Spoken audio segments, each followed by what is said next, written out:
Bonjour à toutes et à tous et bienvenue dans cette nouvelle vidéo tuto dédiée à DxO Photolab.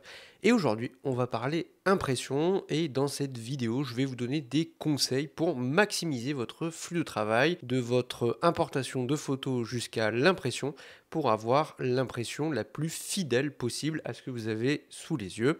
Alors, je précise d'entrée que dans cette vidéo, on va devoir faire une synthèse et qu'on ne pourra pas tout étudier en détail, donc je vous dirai en détail les éléments que je passe un petit peu rapidement.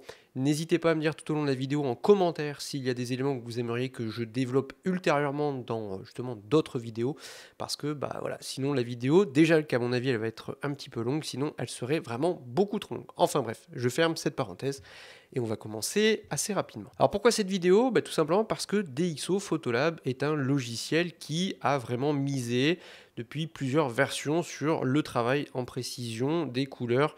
Et aujourd'hui, vous avez toute une palette d'outils qui nous permettent de faire de l'édition en précision et pour notamment, si l'on fait de l'impression, avoir le rendu le plus précis possible. Donc quand on va parler d'impression, on va parler de deux possibilités. Soit vous imprimez à la maison directement sur votre imprimante, soit sinon vous passez par un labo, donc on verra les deux. L'objectif, ça sera de vous donner un certain nombre de conseils point par point pour que au bout, lorsque vous allez avoir votre tirage sous les yeux, en fait, vous ne soyez pas déçus entre l'image que vous aviez au départ sur votre écran et l'image finale sur le papier, car si l'on ne respecte pas bien l'ensemble de la chaîne, au bout, on peut être déçu et avoir un rendu sur le papier qui sera différent et auquel cas, là, c'est pas ce qu'on veut. Donc, on va regarder ça point par point et on va commencer par le début. Pour commencer, il faut revenir peut-être à la base et se dire qu'est-ce qui est peut-être le plus important. Je vais aller directement à l'essentiel et je vais pas y aller par quatre chemins. C'est déjà d'avoir un écran qui est, on va dire, calibré. Ça, c'est déjà le b.a.-ba, car il ne sert à rien d'avoir un super appareil photo, de super objectifs, de photographier en RAW en 14 ou 16 bits, si derrière l'écran sur lequel on travaille, on fait l'édition, n'est pas calibré. Alors là, pour moi, il y a deux choses, et c'est ce qui fait que forcément, on va conseiller de travailler sur des moniteurs qui sont principalement conçus pour les photographes. C'est qu'il y a deux intérêts. Le premier, c'est d'abord d'avoir ce que l'on appelle un espace colorimétrique assez large, c'est-à-dire l'ensemble des couleurs que pourra afficher votre moniteur. Et l'idée, c'est que meilleur votre moniteur sera et plus large sera en fait la palette de couleurs qu'il pourra afficher. Pour le dire plus explicitement, un moniteur pour photographe pourra justement afficher des gamutes assez larges et donc des couleurs les plus saturées, et il sera en capacité de reproduire les couleurs les plus saturées qu'on retrouve dans l'environnement. Donc généralement on travaille sur des gamutes de référence, hein. Les deux principaux, c'est le fameux SRVB, le standard rouge vert bleu, qui est le gamut, on va dire, de base, le plus petit que l'on utilise sur internet, etc. Et enfin en photographie, on utilise surtout l'Adobe RVB 1998 qui est, on va dire, la référence. Alors aujourd'hui, on travaille sur d'autres gamutes, tout ça j'en ai largement déjà parlé sur la chaîne. Si tout ça c'est un petit mystère, je vous invite à naviguer sur les différentes vidéos que j'avais fait, notamment sur les moniteurs ou alors sur le DxO White Gamut. Je ne vais pas revenir là-dessus, parce qu'à nouveau, je vous dis, sinon ça serait trop long. Mais donc la première chose, c'est déjà d'avoir ce gamut le plus large possible, hein. Bon, après, on fait avec ce que l'on a aussi, forcément. Mais la chose la plus importante, c'est d'avoir un écran qui soit calibré. Donc moi, personnellement, je calibre mon moniteur tous les mois via une sonde Calibrite, et ça me permet de le remettre dans le droit chemin. Pourquoi? Parce que comme je l'ai dit, il ne sert à rien d'avoir un super matériel si les couleurs que l'on a sous les yeux ne sont pas fiables. Pourquoi? Parce que en fonction de la qualité de notre écran, il peut y avoir un écart entre la couleur qui est envoyée par l'ordinateur et la couleur qui est affichée sous vos yeux. Ça, on le mesure par un indicateur qui s'appelle le delta E. Et donc, l'idée, c'est que plus votre écran sera fiable, plus il pourra afficher les couleurs fidèlement, plus le delta E se rapproche de 0. Entre 0 et 3, un humain lambda ne verra pas de différence entre la couleur envoyée et la couleur affichée. Entre 1 et 3, un œil très avisé peut commencer à voir les différences. Entre 0 et 1, aucun œil humain ne peut percevoir la différence entre la couleur envoyée et la couleur affichée.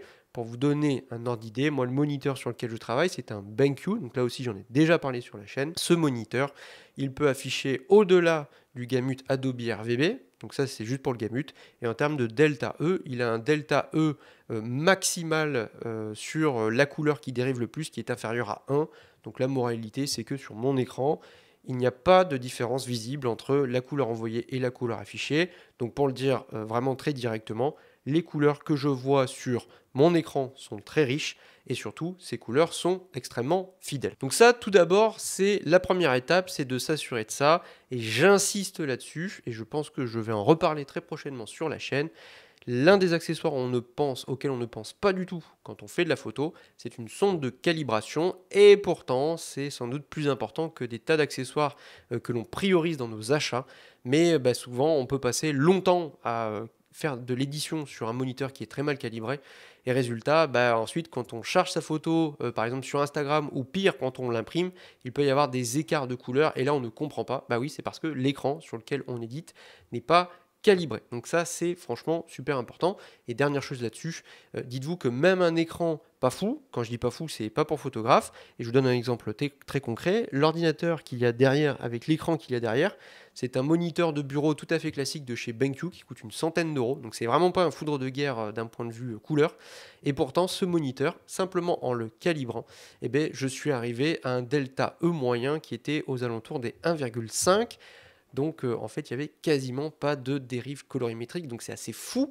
Mais avant calibration, il était complètement éclaté niveau, on va dire, fiabilité des couleurs. Et une simple calibration en a fait un écran extrêmement fiable. Bien évidemment, la performance finale dépendra des caractéristiques intrinsèques de votre écran. Mais en attendant, un simple écran, via une simple calibration par charte, on peut réussir à le ramener dans le droit chemin. Voilà, donc je ferme cette première parenthèse. Condition numéro 1 pour avoir une bonne impression, il faut tout simplement avoir déjà des couleurs fidèles sous les yeux par un écran calibré. Deuxième chose, dans DxO Photolab, il va falloir aussi travailler, là aussi j'avais fait la vidéo dédiée de préférence ici sur l'espace colorimétrique de travail, le DxO Wide Gamut, ça nous permet d'avoir en interne dans DxO Photolab en fait, l'espace colorimétrique le plus large possible. Donc si je devais synthétiser, c'est un juste équilibre entre l'Adobe RVB et puis ensuite le Pro Photo. Et donc DxO a fait quelque chose d'extrêmement flexible et très puissant. Et donc moi je vous conseille de travailler là-dessus plutôt que simplement sur le classique ancien qui lui correspond donc à l'Adobe RVB 1998. Là aussi, j'ai fait une grosse vidéo d'une demi-heure sur ce sujet, si jamais ça vous intéresse. Et puis maintenant, on va arriver au plus important. C'est de se dire que, admettons, oui, les couleurs que j'ai sont extrêmement fidèles parce que mon écran est calibré, c'est mon cas. Je travaille sur le DxO Wide Gamut, c'est super. Mais maintenant, j'édite ma photo, super, mais je veux l'imprimer. Bon, maintenant, la grande question, c'est comment avoir un résultat le plus proche possible entre ce que j'ai sous les yeux et qui est extrêmement fiable et ce qui va sortir sur le papier. Car là, il y a des variables que l'on ne maîtrise pas. Et c'est l'impression. Et une impression, il y a beaucoup de choses qui rentrent en jeu. Tout d'abord, l'imprimante avec ses têtes d'impression en fonction du nombre de cartouches et de couleurs qui vont être utilisées. Ensuite, bien sûr, l'encre en fonction des composés chimiques qu'il y a dedans. Et là, il y a plein d'encres différentes. Et puis après, bien évidemment, la variable aussi qui est majeure, c'est le papier. Et là, forcément, il y a autant de papier que de possibilités.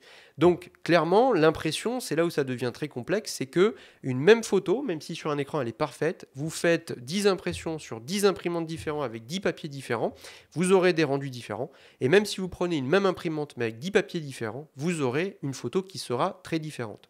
Donc la moralité de tout ça, c'est que si on ne fait pas l'étape que l'on va faire à présent qui va nous permettre de simuler cette impression, on aura forcément un rendu à l'impression qui sera différent que ce que l'on a sur notre écran sous les yeux. Donc là, il y a deux façons pour venir, on va dire, simuler les différences apportées par une imprimante couplée à un papier. La possibilité numéro 1, qui est un peu traditionnelle, si je puis dire, c'est de faire, on va dire, quelque chose d'assez empirique. Concrètement, comment on fait ? On prend notre photo, on l'imprime sur notre imprimante, et là maintenant, on va faire une comparaison vraiment stricto sensu. C'est-à-dire que concrètement, et ça c'est extrêmement compliqué, car il faut le faire dans des conditions vraiment de laboratoire, notamment des conditions d'éclairage.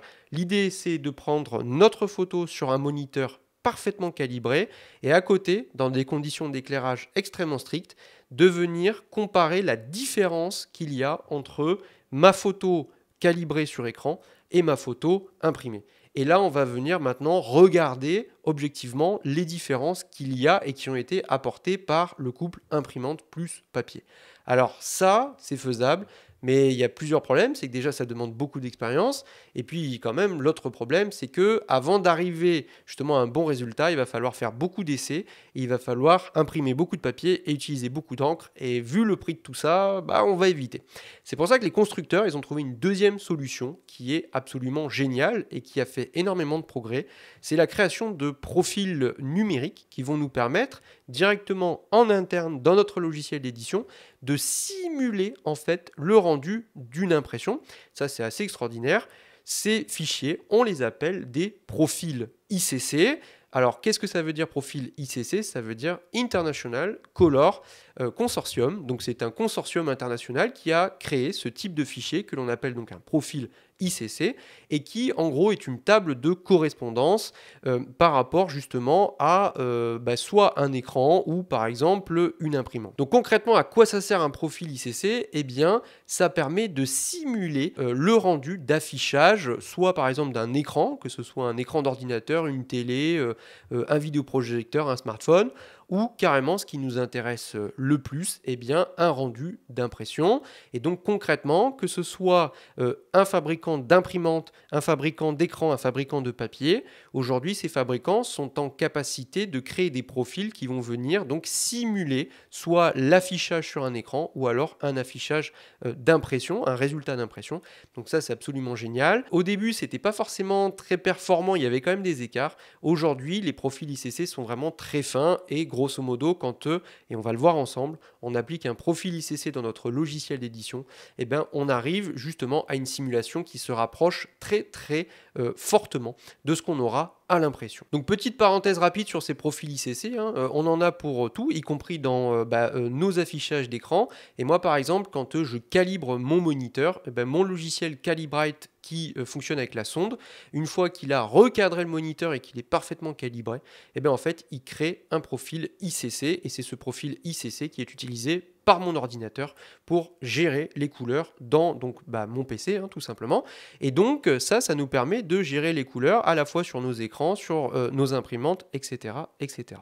Et donc l'idée c'est que les différents fabricants, donc comme je dis d'imprimantes et de papier, ils vont créer ces profils ICC que l'on va pouvoir aller télécharger, on va le voir, et ensuite on va pouvoir les installer directement dans notre logiciel, donc en l'occurrence DxO Photolab. Donc avant de regarder dans DxO Photolab, on va regarder comment on peut justement trouver ces différents profils ICC. Donc là, comme je vous ai dit, il y a deux possibilités, soit vous imprimez à la maison, soit vous passez par un professionnel et donc via un laboratoire.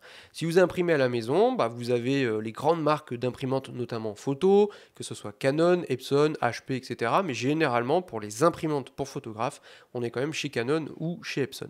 Et donc là, l'idéal, c'est d'aller directement chez Canon, chez Epson sur le site, et puis télécharger donc les drivers, les pilotes qui vont bien, et notamment avec les profils ICC. Deuxième possibilité, moi que j'aime bien, c'est sinon d'aller directement chez les fabricants de papier, car vous avez du papier, que ce soit donc chez les grands fabricants traditionnels de papier, justement Canon, Epson, mais vous avez aussi les maisons traditionnelles historiques, donc notamment Admuleux ou Canson. Je vous montre par exemple chez Canson. Chez Canson, si vous voulez télécharger les profils ICC, c'est très simple. Vous tapez profil ICC Canson dans Google, vous arrivez sur cette page. Et en fait, ici, vous voyez, vous avez profil ICC et calibrage couleur de votre imprimante. Il va vous demander de rentrer, vous voyez, la marque de votre imprimante, donc Canon, Epson, HP. Donc par exemple, vous prenez Canon, vous avez la célèbre Pro 1000, qui est une référence incroyable chez Canon. Et là, vous voyez, vous allez avoir les différents profils ICC qui vont correspondre aux différents papiers de chez Canson. Donc là, vous avez les références. Si jamais vous achetez ces papiers, vous les avez à la maison dans votre imprimante. Vous les sélectionnez, vous les téléchargez et ensuite vous n'avez plus qu'à les installer. On va voir après comment installer un profil ICC.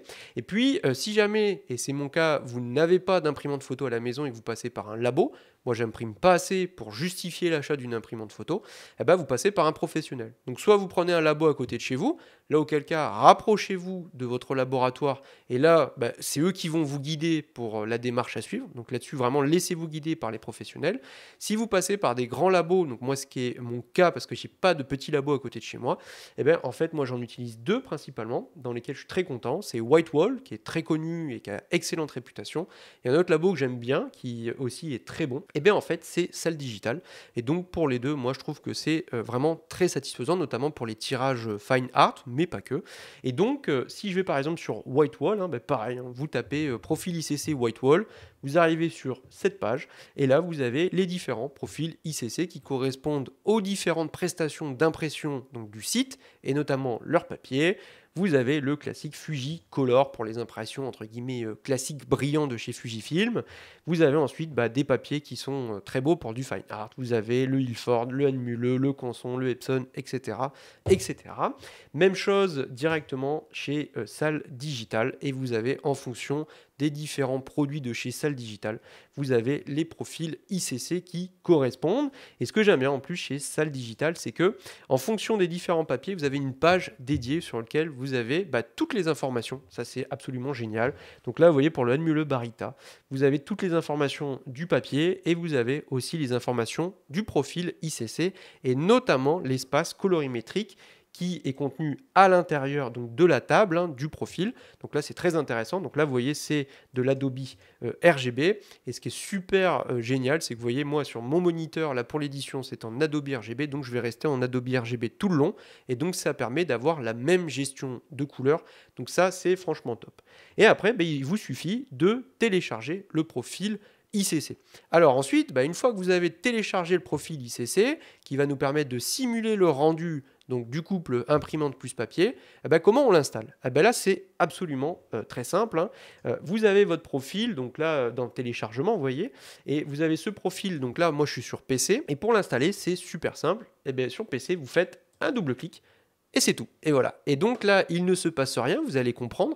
En fait, ce que fait Windows, c'est qu'il va mettre ce profil ICC directement dans le bon dossier en interne dans Windows. Et ça, on va le voir automatiquement après. Si vous utilisez un Mac, là, c'est un petit peu plus manuel, on va dire, parce que c'est pas aussi simple sur Mac. Et sur Whitewall, il vous explique comment faire. Pour Mac, vous téléchargez le profil et ensuite, vous voyez, pour une installation sous Mac OS X, copiez manuellement le fichier ICC dans le dossier suivant. Donc Macintosh, ensuite Library, ColorSync et ensuite Profil.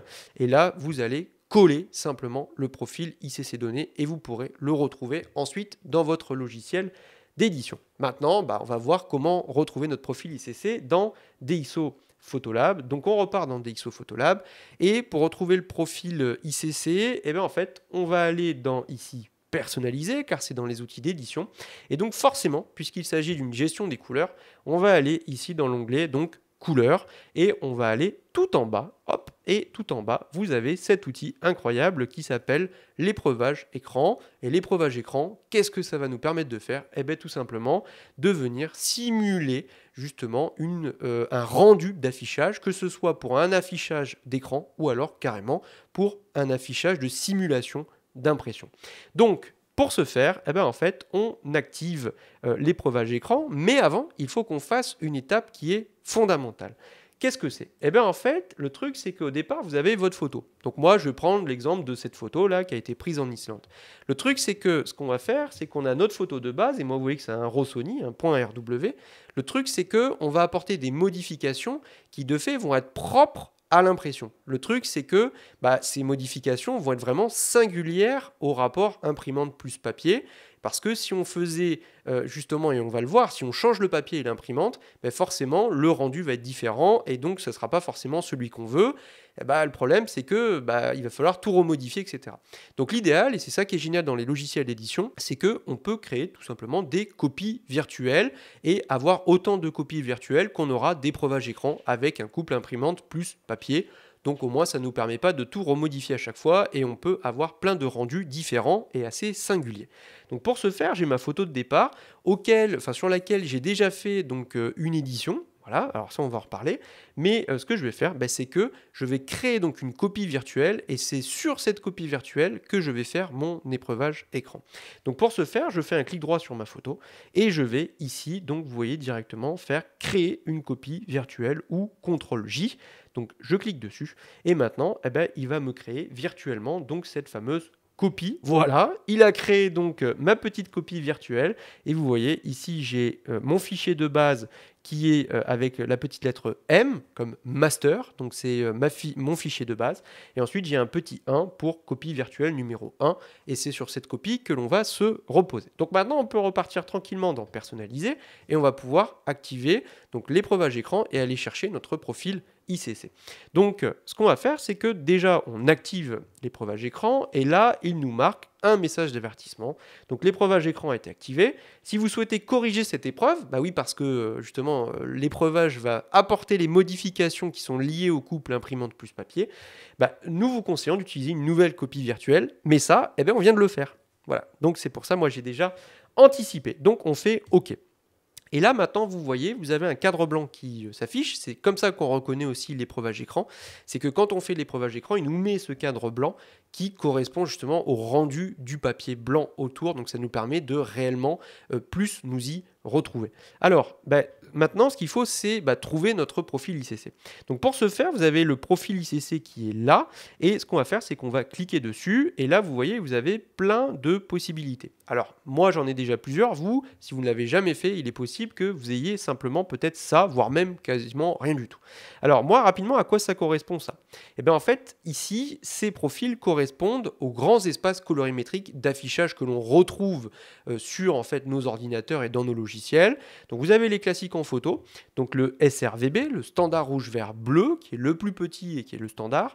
Vous avez le classique Adobe RVB 1998 pour la photographie, qui est la référence la plus utilisée, qui est plus large que le SRVB. Et enfin, vous avez le Profoto RVB, qui lui est extrêmement large, qui va au-delà des couleurs en fait, que notre œil voit, et qui lui est utilisé comme espace colorimétrique dans Camera Raw, donc qui propulse Adobe Photoshop et Adobe Lightroom. Voilà. Pour DxO, rappelez-vous, ce qui propulse le logiciel, c'est pas le Profoto, contrairement à Adobe, c'est le DxO Wide Gamut, donc qui est un petit peu différent. Mais ça, à nouveau, j'en avais parlé. Et enfin, vous avez donc ici deux Gamut qui sont plus pour les vidéastes, le DCI P3 et le Rec.2020. Et en dessous, vous avez tout ça. Donc ça correspond donc à des profils ICC qui sont liés à des profils d'impression. Donc moi, ils sont déjà importés. Si vous n'avez pas vos profils ICC importés, il suffit de cliquer tout simplement ici sur importer le profil ICC. Vous avez une page qui s'ouvre et donc dans cette page, ça vous ramène en fait à l'endroit dans votre ordinateur où Windows stocke les différents profils ICC, que ce soit d'affichage ou d'impression. Eh bien, figurez-vous que tout à l'heure, quand je vous ai dit en double-clic, il ne s'est rien passé.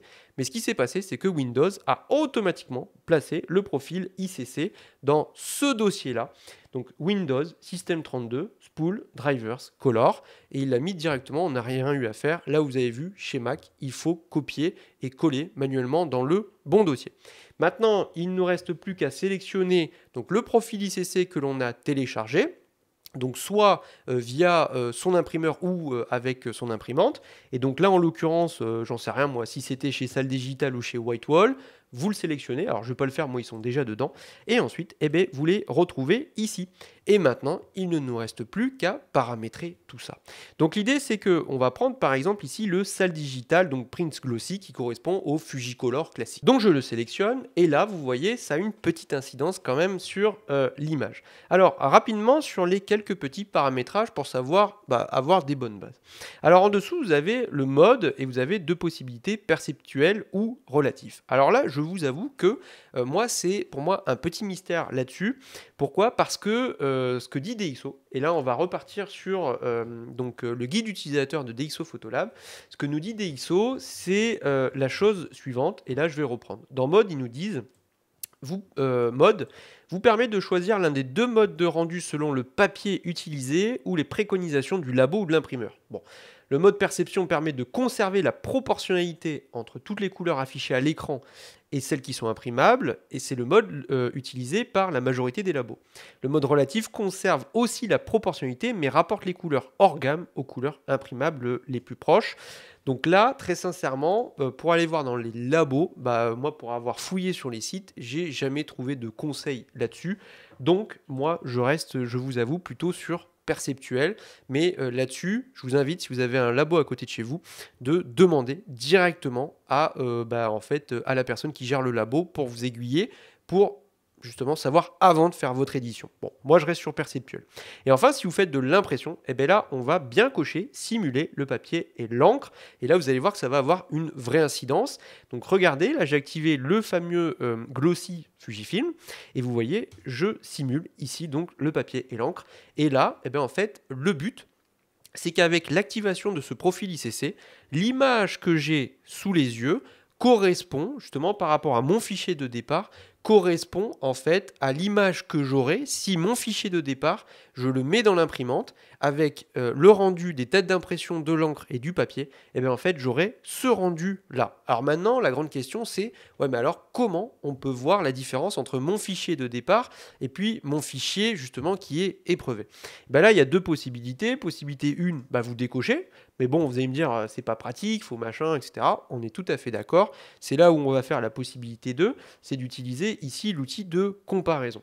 Et pour ce faire, on va choisir, pour comparer, il faut toujours comparer deux choses. Ça, c'est la chose 2, c'est notre finale, mais il faut le point de départ. Et le point de départ, c'est notre photo non épreuvée, celle qu'on avait au début. Et pour ce faire, je vous avais bien dit, là, on a bien deux fichiers.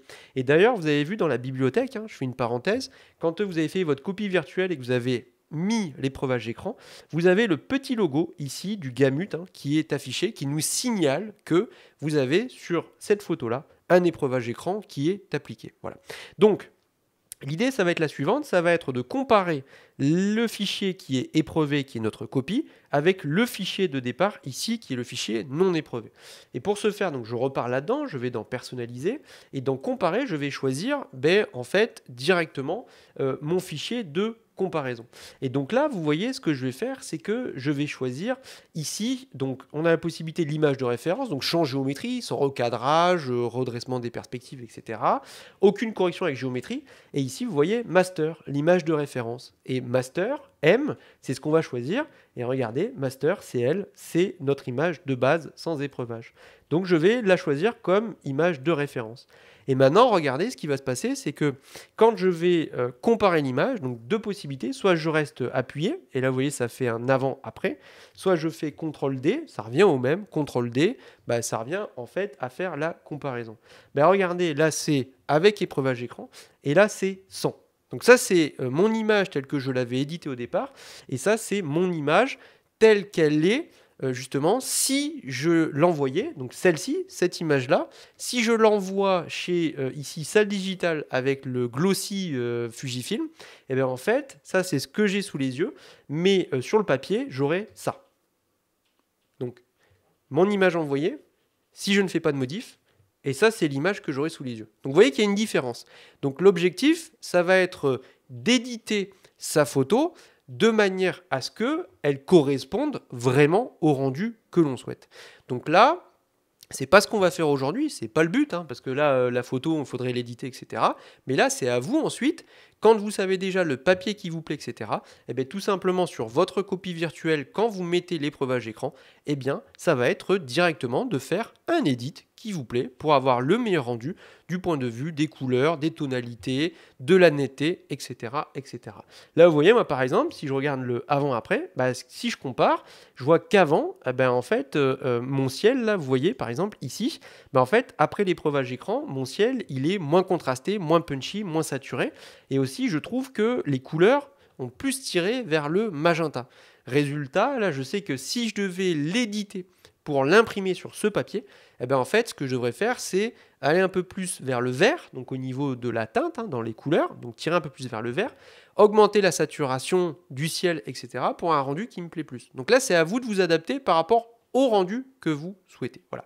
Pour vous montrer quand même les différences selon les papiers, et là ça peut aller très loin, ben vous voyez, donc là c'était le fameux Fujifilm. Là vous avez un papier brillant de chez Anne qui est le Barita, qui est ce papier-là, donc qui est un papier qui est incroyable, que j'adore, qui est très texturé, c'est un plaisir. Moi c'est ce que j'aime beaucoup imprimer sur ces photos-là. Je crois que c'est sur le Barita de que j'imprime le plus. Et puis là vous voyez c'est un papier qui est brillant, mais qui, faut faire très attention, part vers le magenta. Donc en fait moi à chaque fois je suis obligé de ramener ça un peu dans le vert pour contrecarrer, parce que sinon vous avez une photo qui est beaucoup plus magenta à l'impression que ce que vous aviez en fait sur votre écran. Et là bah ça se voit quand même pas mal. Bon. Et puis enfin je vous montre un dernier papier qui est intéressant, toujours chez Anne, c'est le Photorag. Alors Photorag c'est un classique, hein, des papiers fine art mat, mais chez Anne en fait il est vraiment très très mat. Et là pourquoi je vous montre ce papier? Parce que ce papier il est vraiment très très mat, il a tendance à fortement décontraster à l'impression, et le souci c'est que par exemple sur cette photo là on peut avoir de mauvaises surprises. Pourquoi? Et là il faut qu'on regarde quand même quelque chose de très important, c'est que justement quand vous regardez cette photo vous voyez que la plage elle est noire, mais vous voyez que l'effet mat, et si je fais un avant après avec l'épreuvage écran, vous voyez qu'en fait ça vient complètement rehausser les noirs, ça vient justement les matifier. Le problème c'est que c'est très difficile, vous voyez maintenant, tellement ça a relevé le point noir, de voir des nuances. Et la grande question c'est est-ce qu'à l'impression, ça va passer. Et là, on a un outil incroyable dans DxO pour voir ça. Et bien en fait, c'est cet outil ici au niveau de l'histogramme. Alors l'histogramme, on le connaît bien. Vous avez donc ici, pour voir la répartition des tonalités avec le RVB, ou alors on peut passer sur le système CYJM, si on a une photo qui est dans cet espace couleur. Enfin bref, on peut ensuite passer ici, vous voyez, afficher donc l'écrêtage des ombres pour voir les parties qui sont en dehors ici à gauche sur les parties trop sombres. Pareil sur les hautes lumières, on peut afficher tout ça. Et vous avez ici deux outils. Le premier ici, c'est donc afficher, masquer l'avertissement de gamut écran. Quand on l'active, ça nous permet de voir si sur notre photo, il y a des couleurs qui sont en dehors du gamut que l'écran peut afficher. Donc là, moi, c'est pas le cas, j'ai rien qui s'affiche, pourtant je l'ai activé. Si c'était le cas, les couleurs qui seraient en dehors du gamut de mon écran seraient mises en bleu en surbrillance. Mais à côté, il y a un deuxième outil qui lui est très important quand on fait l'impression, c'est ici afficher, masquer l'avertissement du gamut de destination. Destination, comprenez ici l'épreuvage écran et donc l'impression. Et ça va nous permettre de voir quelque chose de génial, c'est de savoir si on a des couleurs qui ne seront pas prises en compte là sur l'écran avec l'épreuvage écran lors de l'impression. Donc là, regardez, je l'active et qu'est-ce qui va se passer? Regardez, c'est hyper intéressant. Et bien en fait, quand j'active ici, tout ce qui va être en dehors de l'espace colorimétrique va être affiché directement en surbrillance en rouge. Et là, il y a deux zones qui sont très intéressantes. La première, c'est au niveau du ciel et c'est au niveau des couleurs. Donc, qu'est-ce que ça veut dire concrètement? Ça veut dire que là, ce que nous dit le logiciel, c'est que par rapport à la lecture donc, de la table de couleurs que l'on a dans le profil ICC, ça veut dire que les couleurs qui sont ici en surbrillance, donc j'enlève ici la surbrillance, ces couleurs-là ne pourront pas être restituer extrêmement avec de la fiabilité lors de l'impression, et donc à l'impression ces couleurs vont être réintégrées à l'intérieur de l'espace colorimétrique. Donc pour le dire autrement, on n'aura pas parfaitement ici le orange qu'on a à l'écran, et ce sera un orange qui sera peut-être un peu moins saturé, etc. Bon, là je vous avoue qu'ici c'est un petit peu à la marge et c'est pas très important. Par contre, ce que ça nous apprend, c'est ici, et c'est pour ça que je voulais vous montrer ici le Anne, le Photorag, c'est que vous avez toute cette partie en bas dans les ombres qui, elle, est mise en surbrillance. Et là, qu'est-ce que ça nous apprend? Eh bien, en fait, ça nous apprend que, à l'impression, ces zones que je vous ai montrées qui sont très sombres ici, vous voyez, qui sont très matifiées par le rendu de ce papier, eh bien, en fait, à l'impression, on n'aura pas la possibilité de restituer toutes les gradations et justement tous les dégradés. Et ce que va faire le rendu du papier, c'est qu'en fait on va avoir un rendu qui va être extrêmement lisse et on va perdre tous les détails, et ça en fait on peut le savoir via cet outil, et DxO nous avertit de nous dire attention, ça ne va pas passer à l'impression, ça va tout, on va dire, rentrer à l'intérieur de l'espace. Et le problème, c'est que le risque, hein, et là ça va être le risque, c'est qu'on ait juste un aplat tout noir et qu'on n'ait plus toutes ces nuances. Et pour l'éviter, eh ben justement, on doit faire l'édition qui convient, ajouter du contraste, rehausser les noirs, etc. de manière à venir sortir cette zone de ici, cette zone qui est marquée. Donc vous voyez, en dehors du gamut de destination. Donc ça, c'est très important. Si maintenant je change par exemple le profil ICC, si je viens sur du Barita, qui est beaucoup plus contrasté, le Barita, donc qui est beaucoup moins mat, bah vous voyez que ici, dans les noirs, c'est beaucoup plus contrasté, c'est beaucoup plus intense. Résultat, je n'ai plus du tout de problème de profil colorimétrique. Et donc là, il ne m'avertit plus que c'est en dehors de l'espace colorimétrique. Par contre, vous voyez, toujours dans mon ciel, j'ai toujours cette partie qui est marquée comme en dehors sur le Barita. Si maintenant je change, que je mets du Canson Photorag, vous voyez ici, eh bien, j'ai un petit peu moins d'espace qui est en dehors. Et si je prends le Fujifilm, ben là, vous voyez sur le Fujifilm, ce qui va poser problème, ça n'est pas la partie noire, mais simplement ici, la partie dans le ciel. Donc voilà, donc il faut faire ces étapes et l'objectif c'est dans l'édition de ne plus avoir, lorsque l'on met le profil ICC, de zone qui est en rouge en surbrillance pour éviter d'avoir une mauvaise surprise à l'impression. Une fois que l'on a fait ça, et c'est là où je vous dis, on va pas faire toutes ces étapes parce que déjà, la vidéo, là je regarde, je suis à 36 minutes, donc c'est déjà trop long. Et donc, ce qu'on va faire maintenant, c'est la question de l'export et de l'impression. Donc là, il y a plusieurs possibilités. Possibilité 1, vous faites via ici l'impression. L'idéal, c'est d'avoir déjà paramétré son imprimante. Auquel cas, vous avez déjà les profils qui sont gérés par l'imprimante. Et là, normalement, si tout s'est bien passé, vous devez couleur et netteté, profil géré par l'imprimante. Normalement, vous n'avez rien à changer. Maintenant, si vous passez par un labo d'impression, alors là, rappelez-vous, il y a deux cas. Soit vous avez directement votre imprimeur qui est à côté de chez vous. Et bien là, moi, ce que je vous conseille, c'est vous allez le voir. Et lui, il va vous expliquer pour l'export, etc. Enfin bref, là, laissez-vous guider, laissez-vous porter, c'est nickel. Maintenant, il nous reste la question de savoir si vous passez par un labo type salle digitale ou Whitewall, eh ben, comment on fait pour l'export?